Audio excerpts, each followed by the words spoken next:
नमस्कार दोस्तों और प्यारे बच्चों, कैसे हो आप सब लोग। उम्मीद कर रहा हूँ कि आप सब लोग बहुत अच्छे होंगे और आपकी पढ़ाई भी अच्छी चल रही होगी। सबसे पहले मैं आप सब लोगों को थैंक यू बोलना चाहता हूँ। A big thanks to all of you कि आप लोगों ने हमारे वीडियोस को इतना पसंद किया और हमारी जो चैनल है उसके सब्सक्रिप्शन भी इन दिनों काफ़ी बड़े हैं। Thank you all of you. Okay, तो हम लोग डिस्कस कर रहे हैं 10th क्लास का चैप्टर लाइट। और लाइट के अंदर हमने अभी तक रिफ्लेक्शन वाला पार्ट देख लिया है। उसके 5 वीडियोस बन गए, न्यूमेरिकल वाले वीडियोस भी बन गए। बच्चों ने अपने डाउट्स भी पूछे कमेंट्स में, वो भी मैंने बता दिया है। ठीक है, तो अब बात करते हैं इसके सेकेंड हाफ की। लाइट का जो सेकेंड हाफ है वो है रिफ्रैक्शन। ठीक है, तो रिफ्रैक्शन को आज शुरू करेंगे। और रिफ्लेक्शन को कहाँ से शुरू करेंगे? रिफ्लेक्शन को उसकी डेफिनेशन से शुरू करेंगे। तो उसकी डेफिनेशन है, आज के टॉपिक्स है हमारे सामने। ठीक है ना, रिफ्लेक्शन की डेफिनेशन, एग्जांपल, उसके डायग्राम, उसको डिफाइन करने के लिए बहुत ज़्यादा ज़रूरी है। ठीक है, डायग्राम आप हमेशा से नीट एंड क्लीन डायग्राम बनाएंगे इस चैप्टर में, तो आपको बहुत अच्छे से कंसेप्ट क्लियर करने में हेल्प मिलेगी। मतलब आंसर आपका बहुत अच्छा हो जाएगा। ठीक है बच्चों, ओके। और अभी भी अगर आपके कोई डाउट्स हैं मिरर को लेके या फिर आज के इस वीडियो को लेके, तो आप मुझे कमेंट बॉक्स में बता दीजिए। मैं वैसा ही एक डाउट वाला वीडियोस आपके लिए लेकर आ जाऊंगा। ठीक है, और इससे पहले कि अगर कोई वीडियो आपको देखना है इस चैप्टर का, तो उसका जो लिंक है वो आपको इसके डिस्क्रिप्शन में मिल जाएगा। ठीक है बच्चों, तो चलिए शुरू करते हैं आज के हमारे चैप्टर लाइट के दूसरे पार्ट को, रिफ्लेक्शन को। ओके, इससे पहले कुछ एग्जांपल्स देखने की कोशिश करते हैं। मतलब रिफ्लेक्शन का पहले मतलब समझते हैं, फिर इसकी डेफिनेशन लिख लेंगे ऑब्वियसली, और उसके बाद में इसका डायग्राम भी बना लेंगे। ओके बच्चों, लेट्स स्टार्ट। तो इसके अंदर हमें क्या करना है, देखिए हमें ऐसे समझना है कि लाइट एक तरह की वेव है। ठीक है, लाइट की रेज है। जब भी किसी सोर्स से लाइट निकलती है तो रेज के फॉर्म में निकलती है। ठीक है, और यहाँ हमें रिफ्लेक्शन को समझने के लिए हमें किसी लाइट के सोर्स की एक रे को एनालाइज करना पड़ेगा। ठीक है, अज्यूम कर लेते हैं कि चलो सनलाइट है ना, सबसे इजी अवेलेबिलिटी है सनलाइट की। सनलाइट की किसी एक रे को हम ऑब्जर्व करते हैं। ठीक है, कहाँ ऑब्जर्व करेंगे? एयर में। ठीक है, अब एयर में जब लाइट चलती है तो वो आपको एक व्हाइट लाइट के फॉर्म में अपीयर होती है। लेकिन हमें ये भी पता है बैक ऑफ द माइंड कि लाइट के 7 डिफरेंट कंपोनेंट्स होते हैं। ठीक है, और वो कंपोनेंट्स विबग्योर के फॉर्म में हमें याद भी है। बट वो जब तक एयर और वैक्यूम में लाइट ट्रेवल करती है वो हमें अलग अलग नहीं दिखाई देते। ठीक है, तो क्यों दिखाई नहीं देते? सबसे पहले इसका आंसर करते हैं। इसलिए दिखाई नहीं देते बच्चों क्योंकि उन सभी कंपोनेंट्स की एयर और वैक्यूम में जो स्पीड है वो फिक्स है, एक ही है। तो जब वो ट्रेवल करती है लाइट की रे, तो उसके सातों कंपोनेंट एक साथ ही ट्रेवल करते हैं और वो इकट्ठा होके टुगेदर हमें कैसे दिखाई देते हैं? White light.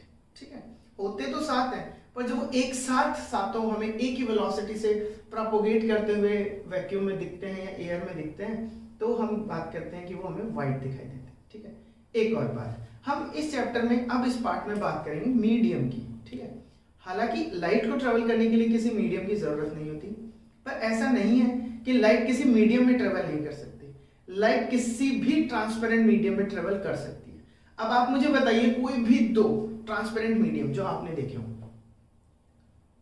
तो आपका आंसर होगा फर्स्ट ग्लास और दूसरा वाटर। वो बहुत इजीली आपको दिख जाते हैं। ठीक, उसके बाद हम बात करें डायमंड या फिर प्लास्टिक के कुछ दूसरे आर्टिकल्स आ रहे हैं। आपके जो नटराज का प्लास्टिक का स्केल आता है वो भी तो ट्रांसपेरेंट है, और उसमें से भी आप कभी कभी लाइट को ब्रेक करके या फिर पास होते हुए देख सकते हो। ठीक है, तो लाइट सारे ट्रांसपेरेंट मीडियम्स में से प्रोपोगेट कर सकती है। ठीक है, बट सभी मीडियम्स में उसकी स्पीड अलग अलग होती है। ये मेन कंसेप्ट है रिफ्लेक्शन का, कि लाइट की जो स्पीड है it is different in all different mediums. ठीक है, अलग अलग है। चलो पहले एयर में लाइट की स्पीड की बात करते हैं। तो लाइट की स्पीड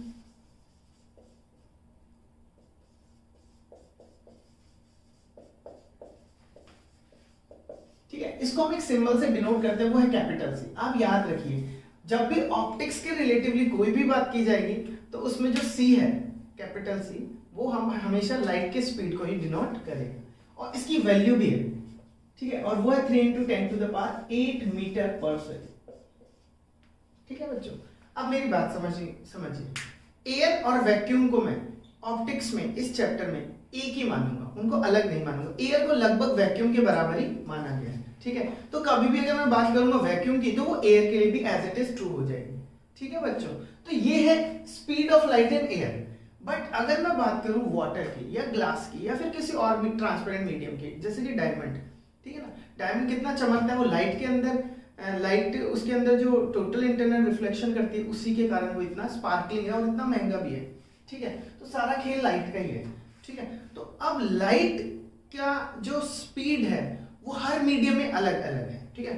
सबसे ज्यादा एयर में, एयर में लाइट की जो स्पीड है बच्चों उसे कोई अचीव कर ही नहीं सकता। अगर किसी दिन किसी स्टूडेंट ने ऐसा कुछ कर दिया कि लाइट की स्पीड को, या फिर किसी साइंटिस्ट ने लाइट की स्पीड के बराबर चलने वाली का ऑब्जेक्ट बना लिया, तो ध्यान रखिए वो टाइम मशीन बना सकता है, ठीक है। टाइम मशीन का कंसेप्ट यही है कि किसी भी पार्टिकल की स्पीड को लाइट के इक्विवेलेंट पहुंचा दी जाए, ठीक है। पर कोई आज तक ऐसा कर नहीं पाया, और आइंस्टीन ने कहा था कोई ऐसा कर भी नहीं पाएगा, ठीक है। आप कोशिश करना। तो बात करते हैं कि स्पीड ऑफ लाइट एयर में और वैक्यूम में हाईएस्ट है, और वो ये है, और इसे याद रखना है, ठीक है। ओके, अब दूसरे मीडियम की बात करते हैं। मान लीजिए सनलाइट वैक्यूम से ट्रेवल करती है, क्योंकि हमारा एटमॉस्फेयर 1000 किलोमीटर के बाद तो है ही नहीं, वहां से ट्रेवल करती है, एयर में एंटर करती है, एयर में एंटर करने के बाद में वो आती है मान लीजिए ओशियन के किसी सरफेस पे, फिर वाटर में अंदर चली जाती है, ठीक है। तो ऐसा करने से उसका मीडियम 2 बार चेंज हुआ, पहले वैक्यूम से एयर और फिर एयर से वाटर, ठीक है। इस समय क्या हुआ होगा जब लाइट एयर से वाटर में गई होगी, तो उस समय मैं ये कह रहा हूं, अगर आप उसे कीनली ध्यान से अगर ऑब्जर्व करें उस रे ऑफ लाइट को, तो आपको पता चलेगा कि वो अपने पाथ से थोड़ा मुड़ गई है। इट हैज बेंड स्लाइटली, थोड़ा सा मुड़ गई, ठीक है। उसका ये जो बेंडिंग है ये नेचुरल है, ठीक है, ये होगा ही होगा। क्यों?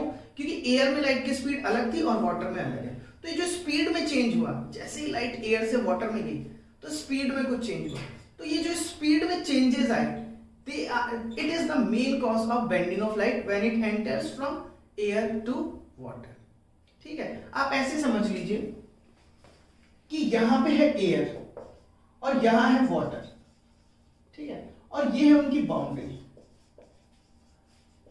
अब जैसे ही कोई रे यहां से एंटर करेगी, तो देखिए हमारा जो बेसिक साइंस बोलता है, हमारा जो दिमाग बोलता है, वो बोलता है कि सीधी जानी चाहिए, ऐसे इस डैश डैश डैश अपने ओरिजिनल डायरेक्शन में इसे जाना चाहिए। पर ऐसे होगा नहीं बच्चों, लाइट थोड़ा सा मुड़ जाएगी, अपने पाथ से थोड़ा डेविएट हो जाएगी, ठीक है। और ये जो बेंडिंग ऑफ लाइट है इसे ही हम बोलेंगे रिफ्रैक्शन, ठीक है। जब भी लाइट एक मीडियम से दूसरे मीडियम में ट्रेवल करेगी तो थोड़ा सा अपने पाथ से मुड़ जाएगी। जैसे मान लीजिए ये मेरा जो हाथ है, ये लाइट है, ये लाइट की रे, जैसे ही यहाँ पे ये लाइट की रे इस एयर से इस बाउंड्री को क्रॉस करते हुए वाटर में जाएगी, तो ये थोड़ा सा, जैसे ये इसका ओरिजिनल डायरेक्शन, ये थोड़ा सा मुड़ जाएगी, ऐसे जा रही है लाइट, लाइट की ये रे है, ऐसे जा रही है, जैसे एंटर करेगी थोड़ा सा मुड़ जाएगी और अब अपना डायरेक्शन बदल कर किसी और डायरेक्शन में चली जाएगी, ठीक है। तो रिफ्रैक्शन कैसे डिफाइन करें? रिफ्रैक्शन ऐसे डिफाइन कर सकते हैं, it is defined as bending of light when it travels from one medium to other, ठीक है। और अगर ये डायग्राम आपके दिमाग में आ गया कि किसी एक मीडियम से, मीडियम 1 एयर, मीडियम 2 वाटर, किसी एक मीडियम से दूसरे मीडियम में जब रे एंटर करेगी तो इट विल बेंड स्लाइटली, वो थोड़ा सा मुड़ जाएगी। ये जो बेंडिंग है लाइट की, that is defined as refraction of light. आगे आपको बात समझ में बच्चों, ठीक है। तो चलिए अब हम इतनी बात हमने कर ली, ये बेसिक जनरेट हो गया हम लोगों के लिए। अब हम इसके ऊपर रिफ्रैक्शन को डिफाइन करते हैं, ठीक है। सबसे पहले हमने बात की थी कि रिफ्रैक्शन की डेफिनेशन, तो रिफ्रैक्शन की डेफिनेशन लिखिए आप लोग। रिफ्रैक्शन की डेफिनेशन में आप लिखेंगे refraction of light is defined as its bending when it travels from one medium to other,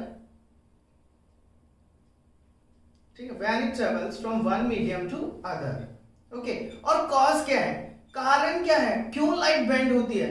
the cause of refraction is change in speed of light in 2 mediums, ठीक है। 2 medium में जो light की speed है वो अलग अलग है, इसलिए हम कहते हैं कि लाइट क्या हो जाएगी, बेंड हो जाएगी। अच्छा, इस बेंडिंग के कारण आपको क्या क्या मतलब आप इसे कैसे ऑब्जर्व कर सकते हैं, इसके कुछ एग्जांपल्स लेते हैं हम लोग। आपने वो एग्जांपल देखा है,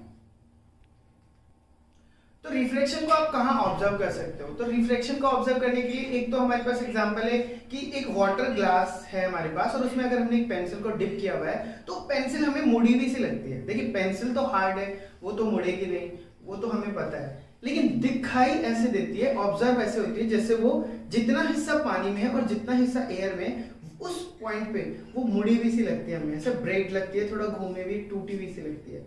ठीक है, तो उसका जो उसके अंदर बेंडिंग है हो रहा है पेंसिल का, वो लाइट के रिफ्लेक्शन के कारण ही हो रहा है। ठीक है, एक तो आप यहाँ लाइट का रिफ्लेक्शन इजीली ऑब्जर्व कर सकते हो। दूसरा, आप किसी वाटर बॉडी को, किसी पॉन्ड को या फिर स्विमिंग जो हमारा होता है स्विमिंग, ठीक है, उस स्विमिंग पूल को अगर आप ऑब्जर्व करते हो तो स्विमिंग पूल की जो हाइट है वो आपको उसकी एक्चुअल हाइट से थोड़ी कम ही लगेगी। ठीक है, जैसे मान लीजिए अगर 6 फीट का पूल है और अगर साफ पानी उसमें भरा और आप उसे ऑब्जर्व करते हो तो आपको बच्चों कभी भी उसे ऊपर से देखने में उसकी हाइट 6 से कम ही दिखाई देने वाली है, कभी 6 से ज्यादा दिखाई नहीं देगी। ठीक है, ये सब रिफ्लेक्शन के कारण है। ठीक है, तो एक बार क्विकली हम लोग क्या करते हैं, फोकस करते हैं फिर से अपनी मेन चीजों को। देखिए हमने जैसे प्रॉमिस किया था आप लोगों से कि हम लोग फोकस पढ़ेंगे, टू द पॉइंट पढ़ेंगे और आप लोगों को बोर तो बिल्कुल नहीं करेंगे बच्चों। ठीक है, तो पढ़ाई को थोड़ा एंटरटेनमेंट बनाने के लिए हम ज्यादा लिखेंगे नहीं, बस समझेंगे। ठीक है, डायग्रामेटिकली आपके दिमाग के अंदर चीजें जितनी स्टोर होंगी उतना ज्यादा आपको उस चीज से एडवांटेज मिलेगा एग्जाम में। तो हम बात कर रहे हैं किसकी, क्विक रिविजन की। शुरू से क्या किया हमने, ये बात समझने की कोशिश की, पहला की पॉइंट जो हमने समझा कि लाइट की जो स्पीड है वो हर ट्रांसपेरेंट मीडियम में अलग अलग होती है। लाइट ट्रांसपेरेंट मीडियम में ट्रेवल कर सकती है और एक ट्रांसपेरेंट मीडियम से दूसरे ट्रांसपेरेंट मीडियम में जाती लाइट की स्पीड चेंज हो जाती है। ठीक है, हमने ये बात समझी। ठीक है, सबसे ज्यादा जो स्पीड होती है लाइट की वो वैक्यूम में होती है। वैक्यूम एयर को हम एक ही मीडियम मानेंगे। क्लियर, उसका रिफ्लेक्शन की डेफिनेशन, तो रिफ्लेक्शन की डेफिनेशन हम इस तरीके से समझेंगे कि reflection of light is defined as bending when it travels from one medium to other. एक मीडियम से दूसरे मीडियम में जाते वक्त जो लाइट ट्रेवल करते हुए मुड़ जाती है, अपने डायरेक्शन में थोड़ा चेंज लेकर आती है, वो हमारे लिए रिफ्लेक्शन होगा। इसका मेन एग्जांपल हमने बात की कि जैसे पेंसिल का मुड़ना या फिर पॉन्ड का हमें उसकी एक्चुअल हाइट से कम अपीयर होना, सब रिफ्लेक्शन के कारण है। ठीक है, ओके, एक और बात है रिफ्लेक्शन के कारण अगर मैं बात करूं तो आपको ये जो तारे टिमटिमाते हुए दिखाई देते हैं, ट्विंकलिंग इफेक्ट ऑफ स्टार्स, वो भी रिफ्लेक्शन के कारण है बच्चों। ठीक है, उसे भी हम डिटेल में पढ़ेंगे। ओके, तो हम बात कर रहे हैं एक बार के लिए कि जैसे मान लेते हैं ये हमारा पॉन्ड है, ये डायग्राम भी हो जाएगा रिफ्लेक्शन के लिए और आपको समझ भी आ जाएगा। ये है एयर, ठीक है ना, और अब यहां पे हमारे पास में मान लीजिए एक रे है जो किसी सोर्स से आ रही है और इस पॉइंट को टच करती है। इस पॉइंट को बच्चों क्या बोलेंगे हम लोग, इस पॉइंट को हम बोलेंगे point of incidence, POI, point of incidence. और जो लाइट रे यहां आई है वो है इंसिडेंट रे।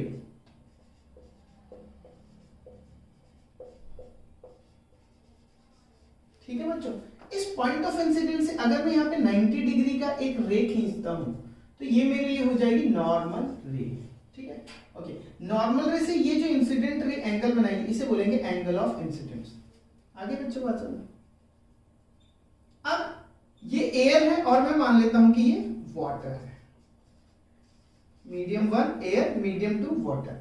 अब ये जो रे है इसका ओरिजिनल डायरेक्शन ऐसे है, लेकिन ये रे जब जैसे अंदर जाएगी तो ये नॉर्मल की तरफ थोड़ा सा मुड़ जाएगी, तो ये एक्चुअल में इस पाथ पे ना जाके ऐसे मुड़ जाएगी, इस पाथ पे चलने लग जाएगी। तो मैं इसे मिटा देता हूं।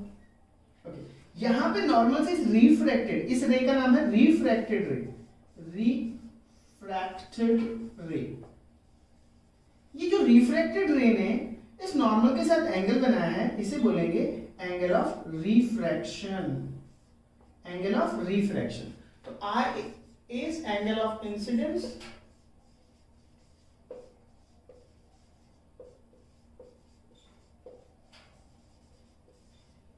R is angle of refraction।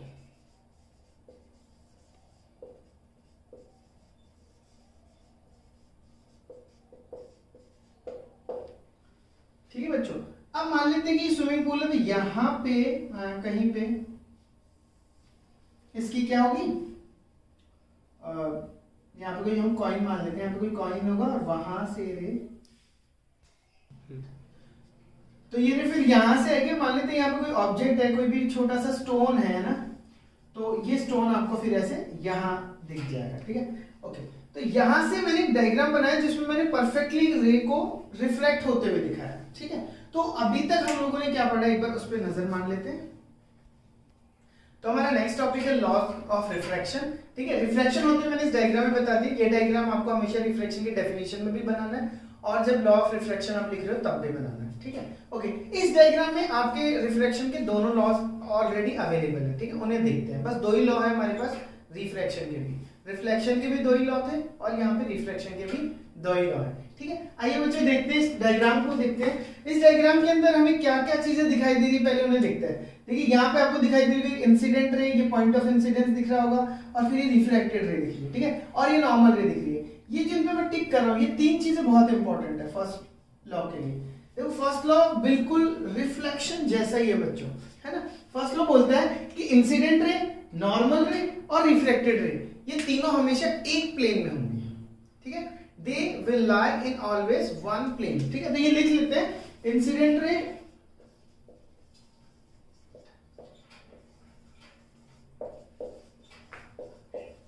Normal रे and refracted ray all lies in same plane। ठीक है, देखो बच्चों बोर्ड भी प्लेन है और आपको दिख रहा है कि तीनों की तीनों रे इस बोर्ड के ऊपर आ गई हैं, फिट हो गई हैं। इसका मतलब ये बोर्ड के प्लेन में एक प्लेन में आ रही है। ठीक है, यहां से ये चीज प्रूव होती है। दूसरी बात हम करते हैं सेकंड लॉ की। सेकंड लॉ भी आपके पास वहीं पे है। देखिए ये है आपका एंगल ऑफ इंसिडेंस I, ये angle of reflection R।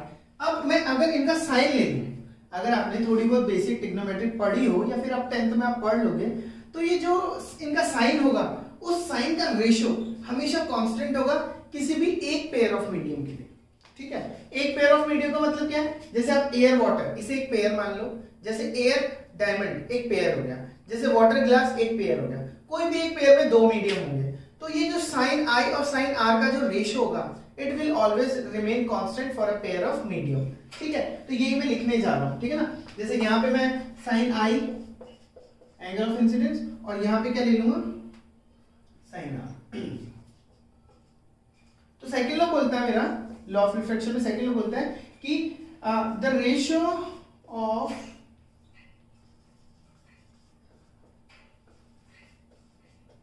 Sign of angle of refraction, angle of incidence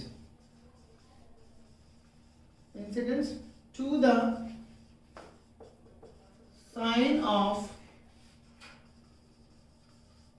angle of refraction is constant for a pair of medium। ठीक है, तो इसे अगर मैं मैथमेटिक्स में लिखूं तो sine I upon sine R is equals to constant. ठीक है, ये किसी भी पेयर ऑफ मीडियम के लिए कांस्टेंट होगा। अब ये कांस्टेंट क्या होगा इसे भी हम देखेंगे, लेकिन इसे तब देख सकते हैं हम लोग, इसे तब पता कर सकते हैं जब हम लोगों को रिफ्रैक्टिव इंडेक्स का पूरा नॉलेज हो। तो अभी तक के लिए बस ये दो लॉ ऐसे कैसे एज इट इज लर्न कर लेते हैं। ठीक है, अब बढ़ते हैं नेक्स्ट टॉपिक की तरफ बच्चों। अब बच्चों हम बात करते हैं नेक्स्ट टॉपिक की, और नेक्स्ट टॉपिक में हमारे पास है ऑप्टिकल डेंसिटी। देखिए ऑप्टिकल डेंसिटी का मतलब क्या है, इसे समझते हैं। जब मटेरियल की डेंसिटी की बात आती है तो हमारे दिमाग में एक पिक्चर बनती है कि पार्टिकल्स का अरेंजमेंट कैसा है। ठीक है, ओके, वो कंसेप्ट पार्टिकल की डेंसिटी के लिए, ऑब्जेक्ट की डेंसिटी के लिए एकदम सही भी है, कोई डाउट नहीं उसमें। लेकिन हम बात कर रहे हैं ऑप्टिकल डेंसिटी की, तो ऑप्टिकल डेंसिटी हम डिफाइन करेंगे on the basis of speed of light. ठीक है बच्चों, दिमाग में रखना, मतलब बस फोकस रखना है कि ऑप्टिकल डेंसिटी को डिफाइन करने के लिए पार्टिकल का अरेंजमेंट नहीं, लाइट की स्पीड को यूज करना है, speed of light in that medium. ठीक है, ओके। तो अब ऑप्टिकल डेंसिटी के हिसाब से हमने दो मीडियम्स बांटे, रेयरर मीडियम पहला, ओके, और दूसरा हमारे पास हो जाएगा डेंसर मीडियम। डेंसर मीडियम देखो, रेयरर मीडियम में लाइट की जो स्पीड होगी वो होगी फास्ट। ठीक है ना, speed of light is faster, ठीक है ना। और इसमें क्या होगी, इसमें होगी speed of light is slower, speed of light is slower, ठीक है। डेंसर है मतलब लाइट की स्पीड कम है, वो लाइट बहुत मुश्किल से पास कर पाएंगे। रेयर है मतलब लाइट बहुत तेज ट्रेवल कर सकती है, क्योंकि मीडियम के अंदर उसे घूमने की, उसे प्रोपोगेट करने की फ्रीडम बहुत ज्यादा है, ठीक है। तो अब जैसे कि बात करते हैं रेयर मीडियम, तो हमेशा तभी बात की जाएगी जब दो मीडियम एक साथ होंगे। जैसे एयर और वाटर है, तो मैं कहूंगा air is rare than water, ठीक है। ऐसे अगर कोई दूसरे दो मीडियम होंगे तो उसमें भी मैं बात कर सकता हूं, लेकिन जब भी हम बात करेंगे रेयर मीडियम या फिर डेंसर मीडियम की डेफिनेशन की, तो हम बात करेंगे किसकी, हम बात करेंगे दो मीडियम्स की। तो दो मीडियम को कंपेयर करने के लिए हम रेयर और डेंसर का यूज करेंगे। जैसे हम डेंसर पे आते हैं, ठीक है, अभी रेयर समझा था, अभी डेंसर समझते हैं। डेंसर में जो लाइट की स्पीड होगी वो क्या होगी, कम होगी। इसमें पार्ट लाइट को एक तरफ प्रोपोगेट करने के लिए बहुत मुश्किलों का सामना करना पड़ेगा। आप ऐसे मान लीजिए कि अगर आप लाइट है, आप रे ऑफ लाइट है और खूब सारे एक स्ट्रीट से आपको पास करना है, वहां पे बहुत सारी भीड़ भाड़ है, तो आपको टाइम लग जाएगा, आपकी स्पीड कम हो जाएगी, इसलिए वो आपके लिए डेंसर मीडियम हो जाएगा, ठीक है। इस तरीके से समझते हैं। अब बात करते हैं इसमें भी हम हमेशा डेंसर को डिफाइन करने के लिए दो मीडियम्स की बात करेंगे। जैसे एयर और वाटर दोबारा ले लेते हैं, हम बोलेंगे water is denser then air, क्योंकि वाटर में लाइट की स्पीड एयर से तो कम ही होगी, ठीक है। तो इस तरीके से डेंसर और रेयर हम हमेशा एक पेयर ऑफ मीडियम के लिए डिफाइन करते हैं, उन दोनों को कंपेयर करने के लिए, ठीक है बच्चों। आगे का समझे, ओके। अब इसे समझना क्यों जरूरी था, इसे समझना इसलिए जरूरी था क्योंकि जब भी लाइट एक ट्रांसपेरेंट मीडियम से दूसरे मीडियम में जाएगी और वो बेंड होगी, तो हमें ये बताना पड़ेगा कि लाइट किस डायरेक्शन में बेंड होगी। वो नॉर्मल की तरफ मुड़ जाएगी, it will bend towards the normal, और उससे दूर जाएगी, ठीक है। और ये अचानक से खुद ब खुद नहीं होगा, ये अकॉर्डिंग टू लॉ होगा, ठीक है। लॉ के अकॉर्डिंग कैसे होगा आप देखिए एक बार के लिए। जैसे मान लीजिए रे है, ये है एयर, और ये फिर से मैं वाटर ही ले लेता हूं, ठीक है ना।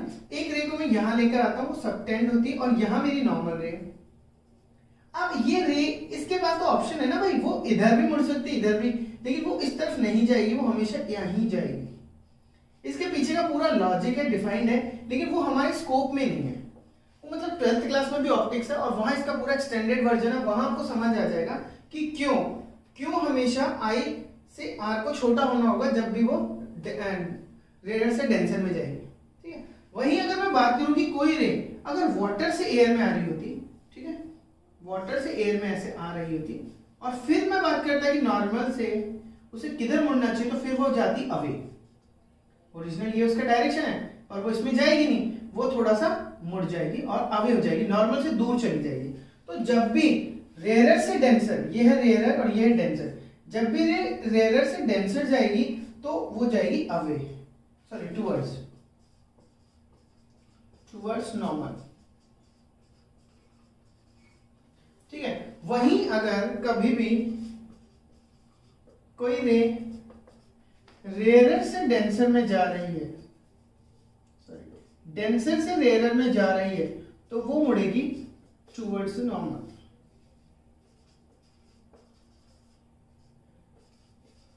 अवे फ्रॉम नॉर्मल, ठीक है बच्चों। तो ये बात यहाँ पे क्लियर हो गई हम लोगों के पास में कि जब भी रे किसी एक मीडियम से दूसरे मीडियम में जाएगी वो बेंड होगी, लेकिन किस तरह बेंड होगी वो भी क्लियर हो गया। तो थैंक यू वेरी मच इस वीडियो को पूरा देखने के लिए, और अपना प्यार और अपना आशीर्वाद बनाए रखें, ठीक है। लाइक कीजिए, सब्सक्राइब कीजिए और शेयर कीजिए इस वीडियो को।